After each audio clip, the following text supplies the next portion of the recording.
Hello everyone, welcome to my channel वंशियन fan fiction explanation. तो कैसे हो आप सब अच्छे ही रहना। ओके, तो आज मैं आपके साथ एक एशियन फैन फिक्शन शेयर करने वाली हूँ। तो स्टोरी का नाम है ट्रैप्ड इन माफिया वर्ल्ड। ये एक बहुत ही डिफरेंट स्टोरी है। ऐसी स्टोरी मैंने आज तक शेयर नहीं की है और ये स्टोरी जो है वो मैंने नहीं लिखी है। इस स्टोरी के जो ऑथर हैं उनकी जो वेटपैड आईडी है वो है Rose S7P। ओके, तो प्लीज़ आप जाइए वेटपैड पे, इन्हें फॉलो भी कर सकते हैं। और इनकी जो ये FF है ट्रैप्ड इन माफिया वर्ल्ड, तो प्लीज़ आप जाइए और ऑथर को बहुत ही अच्छे से सपोर्ट कीजिए। ओके, और मैं ऑथर को थैंक यू बोलना चाहूँगी। उन्होंने अपनी इतनी ब्यूटीफुल स्टोरी मुझे एक्सप्लेन करने के लिए दी, इसके लिए थैंक यू सो मच। और मैं ट्राई करूँगी कि जिस तरीके से ऑथर ने इस फैन फिक्शन को लिखा है उसी तरीके से मैं इसको शेयर कर पाऊँ और जो इमोशन उन्होंने अपनी स्टोरी में डाले हैं वही इमोशन सेम मैं आप सबको दिखा पाऊँ। ओके, तो चलिए फिर हम स्टोरी को शुरू करते हैं। तो सबसे पहले हम इस स्टोरी के बारे में एक चीज़ जान लेते हैं। आज तक हमने जो स्टोरीज देखी हैं वो ओमेगावर्स देखी होंगी या फिर नॉर्मल देखी होंगी, जैसे कि ह्यूमन होते हैं और ओमेगावर्स भी होते हैं। लेकिन ये एफएफ जो है वो थोड़ा सा डिफरेंट है। इस एफएफ में अंदर आपको 3 तरह के पर्सन देखने को मिलेंगे। पहले जो ह्यूमन होते हैं नॉर्मल, जैसे मेल्स होते हैं वैसे, और सेकंड जो होते हैं वो फीमेल्स होती हैं, और लेकिन एक थर्ड कैरेक्टर भी है इसके अंदर जिसे हम गेयर बोलते हैं। अब आप में से बहुत सारे लोगों को ये नहीं पता होगा कि गेयर क्या होते हैं, तो चलिए मैं आपको बताती हूँ। इस एफएफ के अंदर गेयर बॉय भी हैं जो कि एक मेल हैं, लेकिन वो फीमेल बॉडी पार्ट्स को भी रखते हैं। उनके अंदर महिलाओं की तरह बॉडी पार्ट्स होते हैं। वो होते तो मेल हैं लेकिन उनके अंदर वर्जाइना भी होता है। उनकी चेस्ट जो है वो नॉर्मल बॉयज़ की तरह होती है, लेकिन वो सेमी मेल्स होते हैं और उनमें रिप्रोडक्शन सिस्टम भी पाया जाता है जिससे कि वो बर्थ दे सकते हैं एक बेबी को। इस एफएफ के अकॉर्डिंग 3 जेंडर्स हैं। पहले जो मेल्स हैं, सेकंड जो फीमेल्स होती हैं और थर्ड गेयर बॉयज़ होते हैं जिनमें रिप्रोडक्शन सिस्टम पाया जाता है। और जो गेयर बॉयज़ होते हैं और गेयर बॉयज़ को नॉर्मली पीरियड भी आते हैं, जैसे एक गर्ल या फिर एक महिला को हर महीने पीरियड आते हैं वैसे ही। तो चलिए फिर मैं आप सभी को इस स्टोरी के जितने भी कैरेक्टर्स हैं उन सभी का इंट्रोडक्शन देती हूँ। ओके, तो सबसे पहले हम देखते हैं फर्स्ट मेन कैरेक्टर को, जिसका नाम सावजान है और वो 27 साल का है और वो एक गेयर बॉय है। जैन जो है वो रेड लोटस जो रेस्टोरेंट है उसके अंदर एक शेफ़ है। जैन को कई सालों से खाना बनाना बहुत पसंद है। अब हम देख लेते हैं जैन के बारे में कुछ चीज़ें जो वो अपने बारे में बता रहा है। जैन को चाइल्डहुड से ही माफिया से बहुत ही ज़्यादा डर लगता है। इसके पीछे भी एक बहुत बड़ा रीज़न है, इसीलिए जैन हर बार ट्राई करता है कि वो इन सब चीज़ों में न पड़े और वो हमेशा इन सब चीज़ों से भागता रहता है। अब हम देख लेते हैं जैन की फैमिली के बारे में। ये है जो चेंग जो कि 23 साल का है और वो एक यूनिवर्सिटी स्टूडेंट है। ये एक गेयर बॉय नहीं है। जो चेंग शाओजन का कजन ब्रदर है जो कि चाइल्डहुड से ही जैन के साथ रह रहा है। जैन हमेशा ही जो चेंग की जितनी भी जो विशेष हैं उन्हें पूरी करने की कोशिश करता है अपनी लिमिट के अनुसार। अब देख लेते हैं जो चेंग अपने बारे में क्या बोलता है। मुझे अपनी लाइफ के अंदर फ्रीली जीना पसंद है बिना किसी रिस्ट्रिक्शन के, लेकिन शाओजन मुझे हमेशा ही अपने लिमिट में बांध कर रखना चाहता है। वो मुझे कहीं भी नहीं जाने देता है। अब हम देखते हैं एक और कैरेक्टर के बारे में जिसका नाम यूबिन है और जो कि 25 साल का है, जो कि जैन और जोचंग के साथ रहता है उनके बचपन से ही। यूबिन ने अपने पेरेंट्स को बचपन में ही खो दिया था, जिसके बाद जैन उसे अपने साथ ले आया। यूबिन अब अपने बारे में भी कुछ बताता है। यूबिन बोलता है, मैं हमेशा ही जैन को सपोर्ट करूँगा, चाहे कैसी भी परिस्थितियाँ क्यों न आ जाए। मैं उसे हमेशा से ही हर चीज़ से बचाऊँगा क्योंकि वो ही मेरी फैमिली है। तो अब हम जान लेते हैं वांग ईबो की फैमिली के बारे में। सबसे पहले हम देखते हैं हमारे सेकंड मेन कैरेक्टर को, जिसका नाम है वांग ईबो, जो कि 31 साल का है और वो एक माफिया है और जो कि माफिया वर्ल्ड पर रूल करता है। सब लोग उससे डरते हैं। किसी ने भी उसके चेहरे को नहीं देखा है सिवाय उसके वर्कर्स के अलावा। उसने अपनी आइडेंटिटी को बहुत ही क्लियर तरीके से पुलिस और जितने भी गवर्नमेंट एजेंट हैं उन सबसे छुपा के रखा है। ईबो भी अपने बारे में कुछ बोलता है, मैं अंडरवर्ल्ड का किंग हूँ। मैंने जो किया है उसके लिए मुझे कभी भी गिल्टी फील नहीं होता है। तो अब हम जान लेते हैं वांग ईबो की फैमिली के बारे में। ये है वांग हाइशुआन, जो कि 26 साल का है और यंग बॉय है। वांग ईबो का छोटा भाई है। वो हमेशा से ही फॉरेन में रहता है और सबसे ये चीज़ छुपा के रखता है कि वांग ईबो उसका बड़ा भाई है। वांग हाइशवान एक बहुत बड़ा फैशन डिजाइनर बनना चाहता है और अपनी एक बहुत ही छोटी सी और एक पीसफुल लाइफ जीना चाहता है। अब वांग हाइशवान भी अपने बारे में कुछ बताना चाहता है। वो अपने बड़े भाई जैसा बिल्कुल भी नहीं बनना चाहता है। वो एक बहुत ही सिंपल सी और एक बहुत ही हैप्पीली लाइफ जीना चाहता है बिना किसी प्रॉब्लम के, क्योंकि उसका जो बड़ा भाई है उसकी वजह से वांग हाइशवान को बहुत ही ज़्यादा प्रॉब्लम्स का सामना करना पड़ता है उसके माफिया होने की वजह से। अब हम और कैरेक्टर्स के बारे में जान लेते हैं। इनका नाम है लिu हाइक्वान, जिनकी एज 30 साल है और वो वांग यीबो के पर्सनल डॉक्टर है। वांग यीबो लिu हाइक्वान को हमेशा से अपने साथ लेकर जाता है जब भी वो किसी फॉरेन कंट्री में जाता है। तब लिu हाइक्वान किसी को भी वांग यीबो के बारे में नहीं बताता है, क्योंकि अगर उसने ऐसा किया, अगर उसने वांग यीबो की आइडेंटिटी के बारे में किसी को भी बताया तो उसकी फैमिली प्रॉब्लम में आ सकती है। और वांग यीबो लिu हाइक्वान को बहुत ही ज़्यादा हाई सैलरी देता है उसके काम के लिए। अब हम जान लेते हैं इनके बारे में। इनका नाम है शुआन लो और ये 28 साल की हैं और ये वांग यीबो के मेंशन के अंदर एक हेड मेड है।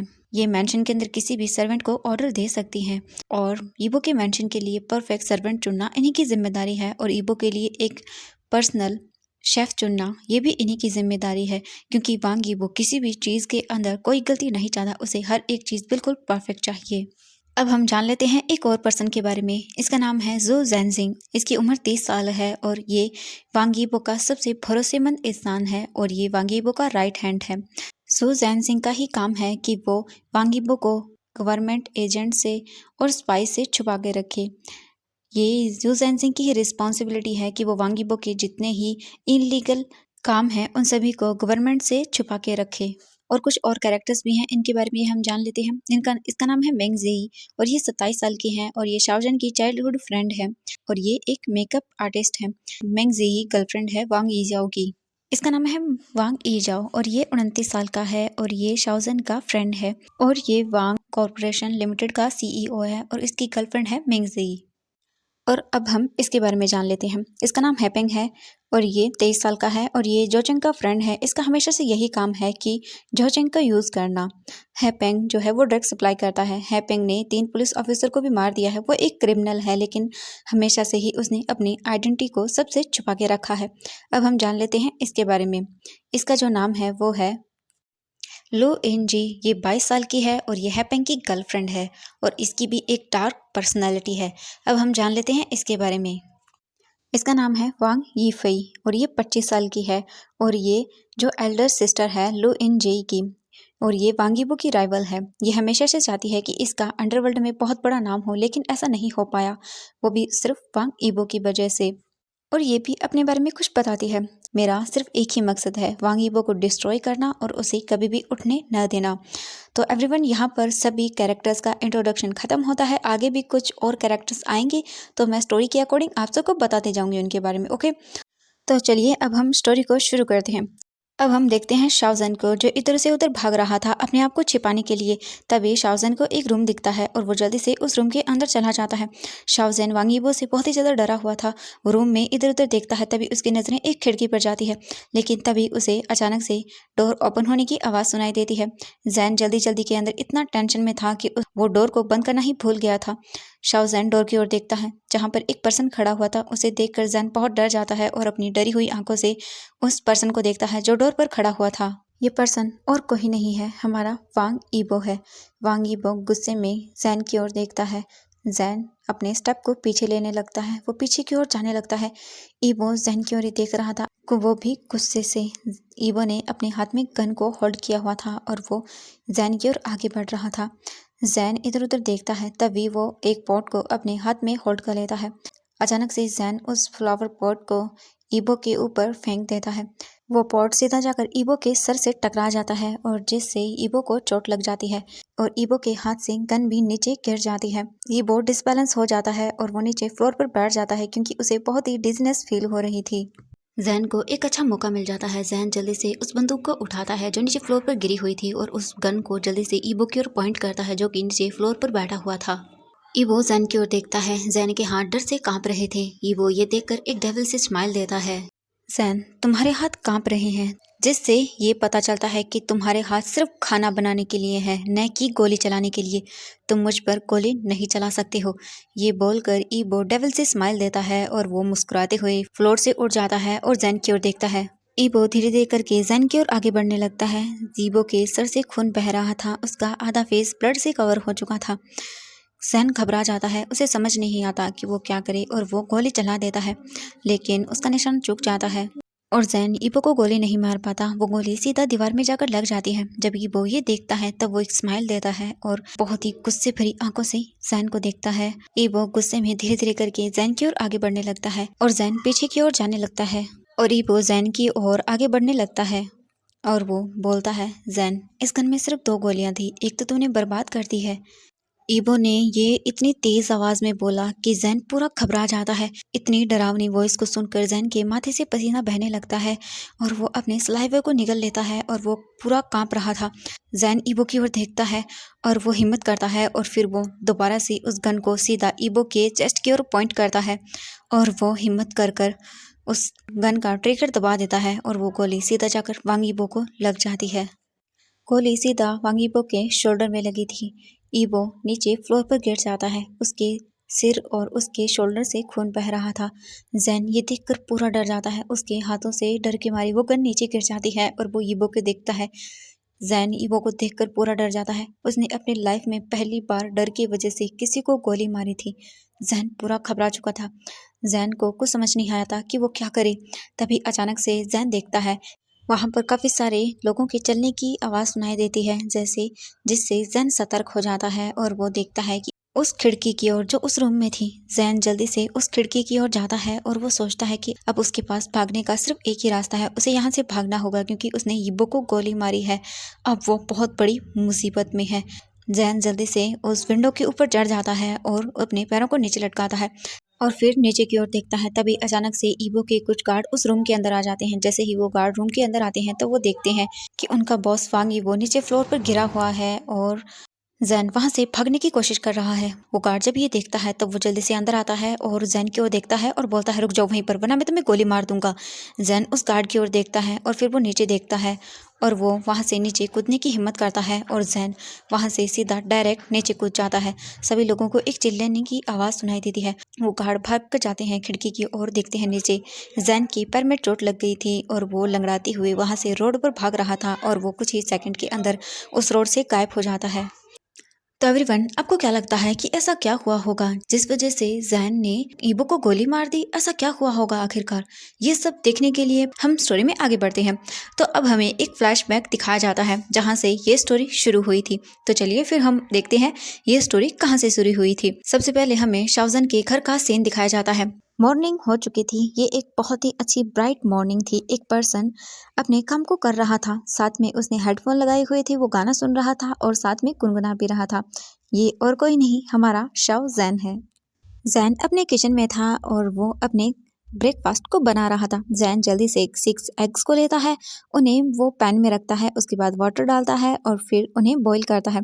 इसके बाद वो ऑनियन वगैरह जितनी भी चीज़ें होती हैं उन सभी को चॉप करता है और फिर वो उनसे एक सैंडविच बना लेता है। सैंडविच बना लेने के बाद तभी उसे पीछे से वॉइस आती है, गुड मॉर्निंग जैन। जैसे ही जैन ये वॉइस सुनता है वो अपनी हेडफोन निकालता है और फिर पीछे मुड़कर देखता है, वहां पर यूबिन था। जैन यूबिन को देखता है और बोलता है, गुड मॉर्निंग यूबिन, और क्या जो चेंग उठ गया है? यूबिन जैन की ओर देखता है और बोलता है, जैन, मैंने उसे उठाने की कोशिश की थी लेकिन उसने कहा कि वो 10 मिनट और सोना चाहता है। ये बोलकर यूबिन जल्दी से जाता है फ्रिज के पास, उसमें से वो संतरे निकालता है। जैन बोलता है, क्या उसके कॉलेज का टाइम हो रहा है और वो इतनी देर तक सो रहा है? रुको, मैं उसे देखता हूँ। ये जैन बहुत ही इरिटेट होते हुए बोलता है। इसके बाद जैन वहां से जाने लगता है। तभी यूबिन बोलता है, ठीक है जैन, तब तक मैं हमारे लिए ऑरेंज जूस बना लेता हूँ, उसके बाद हम ब्रेकफास्ट करेंगे। जैन बोलता है, ओके। इसके बाद फिर जल्दी से जैन जाता है और वो एक ग्लास लेता है, ग्लास को पानी से भरता है। जब यूबिन ये देखता है तब वो हंसने लगता है। जैन यूबिन को देखता है और बोलता है, क्या हुआ, तुम हंस क्यों रहे हो?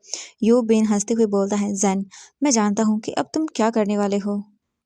ये सुनकर जैन भी स्माइल करता है। फिर वो उस पानी के गिलास को अपने हाथ में लेता है और फिर वो किचन से बाहर आता है। उसके बाद सीधा वो जोचेंग के रूम के पास जाता है और डोर को नॉक करता है। जैन कुछ सेकंड तक वेट करता है लेकिन उसे अंदर से कोई भी प्रतिक्रिया नहीं दिखाई पड़ती है। तब वो फिर दोबारा से डोर नहीं खटखटाता है। वो सीधा डोर को ओपन करता है और बिना किसी आवाज़ किए हुए अंदर जाता है और देखता है जो चेंग तो आराम से पूरे बेड के ऊपर पैर हाथ फैला के बहुत ही चैन से सो रहा था और साथ में खराटे भी ले रहा था। जैन जब ये देखता है तो वो एक स्माइल करता है और चेंग के पास वहीं साइड में बेड के पास जाता है और फिर उस पानी की गिलास को सीधा जोचिंग के माउथ पर डाल देता है। जैसे ही पानी जोचिंग के फेस पर गिरता है जोचिंग घबराते हुए उठता है और जल्दी से बेड पर बैठ जाता है और फिर इधर उधर देखने लगता है। फिर वो जैन को देखता है जो कि साइड में खड़ा हुआ था। जैन जोर से चिल्लाता है और बोलता है जो चेंग।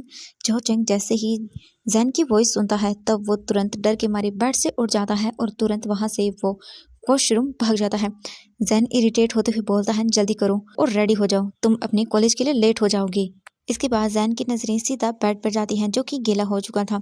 जैन इसके बाद रूम से बाहर आता है और फिर वो डाइनिंग एरिया की ओर जाता है। यूबिन ने पहले ही वहां पर सभी डिशेस को अरेंज कर दिया था। यूबिन जैन को देखता है और बोलता है क्या वो तैयार हो रहा है। जैन यूबिन को देखता है और बोलता है इसके बाद जैन भी जाता है और वो भी अपनी चेयर पर बैठ जाता है। इसके बाद यूबिन और जैन दोनों ही बैठकर अपना ब्रेकफास्ट करने लगते हैं। इसी बीच जो चेंग भी आ जाता है अपनी शर्ट के बटन्स को बंद करते हुए। वो आता है और अपनी चेयर पर बैठ जाता है। जैन फिर अपने हाथों से चेंग के बालों को ठीक करता है। ये देखकर जो चेंग एक स्माइल करता है और फिर वो भी अपने ब्रेकफास्ट को कर लेता है। जैन जो चेंग को अपने ब्रदर के रूप में पाकर बहुत ही ज़्यादा खुश है। जो चेंग जैन का कज़न ब्रदर है और ये उसकी रिस्पॉन्सिबिलिटी बनती है कि वो उसका ख्याल रखे और उससे प्यार करे। इसे कोई फ़र्क नहीं पड़ता है कि जो चेंग की वजह से जैन को बहुत गुस्सा आता है और वो बहुत इरिटेट भी होता है। लेकिन लास्ट में जैन को जोचेंग की हर एक गलती के लिए उसे माफ़ करना ही पड़ता है। जैन ऐसा ही प्यार सेम यूबिन से भी करता है। यूबिन भले ही जैन का कज़न ब्रदर न हो लेकिन फिर भी वो उसकी उतनी ही केयर और उससे उतना ही प्यार करता है। वो अपने दोनों भाइयों से सेम प्यार करता है। लेकिन कुछ दिनों से जोचेंग के व्यवहार में बहुत ही बदलाव आ गया है। वो जैन और यूबिन से बहुत सारी बातें छुपाने लगा है। तभी यूबिन बोलता है मेरा हो गया है। जोचेंग भी बोलता है मैंने भी कर लिया है। इसके बाद जैन उन दोनों की ओर देखता है क्योंकि जैन हमेशा ही धीरे खाता है, या बोल सकते हैं उसके खाने की गति बहुत ही धीमी है और कभी कभी तो जैन बहुत ही कम खाता है ताकि उसे रेस्टोरेंट के लिए देरी ना हो। जैन बोलता है मैंने अभी नहीं किया है नाश्ता और फिर वो जल्दी जल्दी खाने लगता है। जैन 10 मिनट के बाद अपने नाश्ते को करता है। इसके बाद जैन टेबल से उठ जाता है और फिर इसके बाद जैन जोचेंग और यूबिन तीनों घर से बाहर आते हैं। जैन डोर को बंद करता है। उनके घर की दो चाबियां हैं, एक जो जैन के पास रहती है और दूसरी जो चेंग के पास रहती है। जैन फिर जो चेंग को देखता है और बोलता है चेंग जब तुम कॉलेज से वापस घर आओ तो मुझे कॉल करना, मैं एक सर्वेंट को भेज दूंगा, वो घर आके क्लीन कर देगा। जो चेंग बोलता है इसके बाद वो तीनों जाते हैं और कार के अंदर बैठ जाते हैं। जैन कार को स्टार्ट करता है और वो वहां से चले जाते हैं। कार के अंदर यूबिन जो चेंग की ओर देखता है और बोलता है जो चेंग कल तुम घर लेट से क्यों आए थे। जब ये यूबिन बोलता है तब जो चेंग यूबिन को देखता है। यू जो चेंग के पूरे हाथ पैर पसीने से भर जाते हैं और वो डरते हुए बहुत ही हिचकिचाते हुए यूबिन को देखता है और बोलता है कल मेरी एक्स्ट्रा क्लास थी तो उसके लिए मैं कॉलेज में ही रुक गया था। वो क्या है कि हमारे कॉलेज में नए प्रोफेसर ने ज्वाइन किया है तो वो कभी कभी एक्स्ट्रा क्लास के लिए हमें वहीं कॉलेज में रोक लेते हैं, इसीलिए वो मैं कल लेट आया था। जैन बोलता है रियली ठीक है, तो फिर मुझे तुम्हारे उस प्रोफेसर से बात करनी चाहिए क्योंकि हो सकता है तुम्हें किसी दिन उनकी याद आए तो मैं उन्हें तुम्हारे बारे में बता पाऊंगा ना। जैन ये क्लियरली जो चेंग को बोलता है क्योंकि उसे काफ़ी महीने से जो चेंग पर डाउट हो रहा था। जो चेंग जब ये सुनता है तब वो बोलता है वो किसी भी स्टूडेंट को अपना नंबर नहीं देते हैं, वो इसके बारे में बहुत ही ज़्यादा स्ट्रिक्ट है। और डोंट वरी ब्रदर, जब जैन तुम्हें मिलने के लिए कभी कॉलेज जाएगा तब वो तुम्हारे प्रोफेसर से अच्छे से बात कर लेगा। जो चेंग जब ये सुनता है तब वो बोलता है ठीक है, जैन का उनसे बात कर सकती हैं। इसके बाद जैन और यूबिन ने जोचेंग से कुछ भी नहीं पूछा और ये देखकर जोचेंग ने एक रिलीफ की सांस ली। आधे घंटे ड्राइव करने के बाद जैन जोचेंग को उसकी यूनिवर्सिटी के पास छोड़ देता है। जोचेंग जल्दी से कार से बाहर निकलता है और वो यूबिन और जैन को एक मुस्कुराहट के साथ अलविदा बोलता है। यूबिन और जैन भी एक स्माइल करते हैं। तभी पीछे से एक पर्सन आता है। वो जोचेंग के कंधे पर हाथ रखता है।